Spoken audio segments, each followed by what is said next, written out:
वसई विरार ही नहीं बल्कि पालघर जिले और कहा जाए तो संपूर्ण महाराष्ट्र की राजनीति में आज ऐसा शायद ही कोई व्यक्ति होगा जो एडवोकेट स्नेहा दुबे पंडित के नाम से परिचित नहीं हो। वह स्नेहा दुबे पंडित जो वर्तमान में वसई की विधायिका हैं। महाराष्ट्र विधानसभा चुनाव से पहले तक यह नाम सीमित दायरे में ही जाना जाता था, लेकिन जिस तरह से स्नेहा दुबे पंडित ने वसई विधानसभा सीट से चुनाव लड़ते हुए बहुजन विकास आघाड़ी के सुप्रीमो और राजनीति के दिग्गज नेता हितेंद्र ठाकुर को करारी शिकस्त दी, उसने न केवल वसई विरार बल्कि राज्य की राजनीति की दिशा ही बदल कर रख दी। वसई विधानसभा चुनाव के इस अप्रत्याशित परिणाम ने स्नेहा दुबे पंडित को रातों रात एक चर्चित और प्रभावशाली राजनीतिक चेहरा बना दिया था। हालांकि स्नेहा दुबे पंडित की इस जीत के पीछे कई मजबूत स्तंभ रहे। सबसे अहम भूमिका उनके पिता विवेक भाऊ पंडित की रही, क्योंकि विवेक भाऊ पंडित का लंबा राजनीतिक अनुभव, जनसंपर्क और मार्गदर्शन इस पूरे चुनाव में स्नेहा दुबे पंडित के साथ मजबूती से खड़ा रहा। इसके अलावा वसई विरार के प्रतिष्ठित दुबे परिवार की बहू होने का लाभ भी स्नेहा दुबे पंडित को मिला। दुबे परिवार न केवल सामाजिक कार्यों के लिए जाना जाता है बल्कि क्षेत्रीय राजनीति में भी उसकी गहरी और प्रभावशाली पकड़ रही है। चुनाव के दौरान परिवार के प्रत्येक सदस्य ने अपनी अपनी जिम्मेदारी निभाते हुए दिन रात मेहनत की, जिसका सीधा लाभ चुनावी परिणाम में देखने को मिला।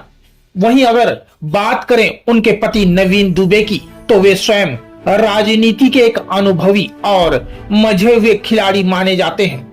मुख्यमंत्री एकनाथ शिंदे के करीबी और शिवसेना शिंदे गुट के जिम्मेदार पदाधिकारी के रूप में उनकी पहचान है।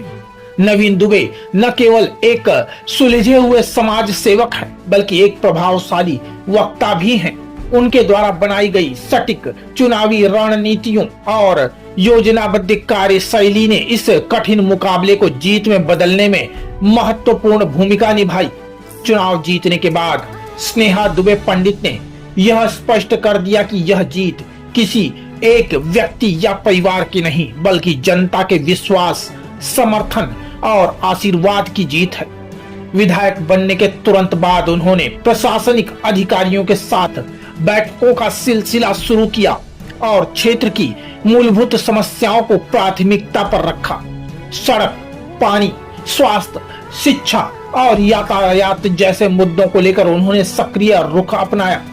नागपुर अधिवेशन के दौरान क्षेत्र के विकास, मेट्रो परियोजना सहित अन्य महत्वपूर्ण मुद्दों पर जिस तरह से स्नेहा दुबे पंडित ने अपनी बात मजबूती से रखी, उससे वे एक संवेदनशील और जमीनी स्तर की जनप्रतिनिधि के रूप में उभर कर सामने आई और अंततः धीरे धीरे विधायिका के पद की जिम्मेदारी का 1 वर्ष का कार्यकाल कब पूरा हो गया, इसका एहसास भी नहीं हुआ।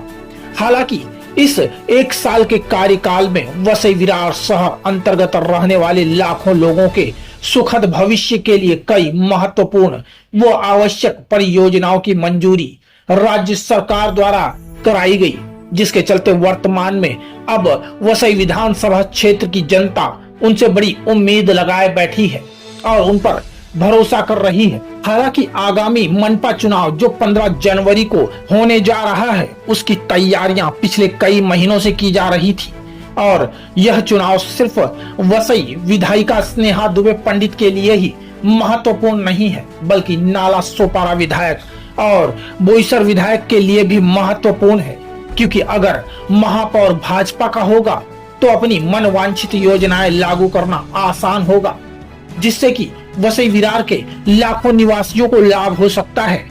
और इसी के लिए मनपा चुनाव में मनवांछित सफलता प्राप्त करने व अधिक से अधिक सीटों पर विजय प्राप्त करने की मंशा से स्नेहा दुबे पंडित द्वारा कुछ विशेष रणनीतियों पर काम किया जा रहा है और खास तौर से बहुजन विकास आघाड़ी को मनपा चुनाव में शिकस्त देने के लिए उन्हें राजनीतिक तौर पर कमजोर करने के लिए उनके कई प्रभावशाली कार्यकर्ताओं, पदाधिकारियों व पूर्व नगर सेवकों को भाजपा से जोड़ा गया है।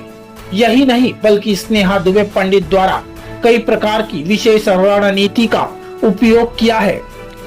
जिसका प्रभाव आगामी मनपा चुनाव में स्पष्ट तौर पर नजर आ सकता है। और वैसे भी अब सबकी निगाहें आगामी वसई विरार महानगर पालिका चुनाव पर टिकी हैं। साथ ही यह देखना बेहद दिलचस्प होगा कि मनपा चुनावों के मद्देनजर वसई विधायिका स्नेहा दुबे पंडित की भूमिका कितनी निर्णायक होती है और इसका असर स्थानीय राजनीति पर किस तरह पड़ता है। वसई से क्राइम रिपोर्टर्स टीवी न्यूज की एक रिपोर्ट।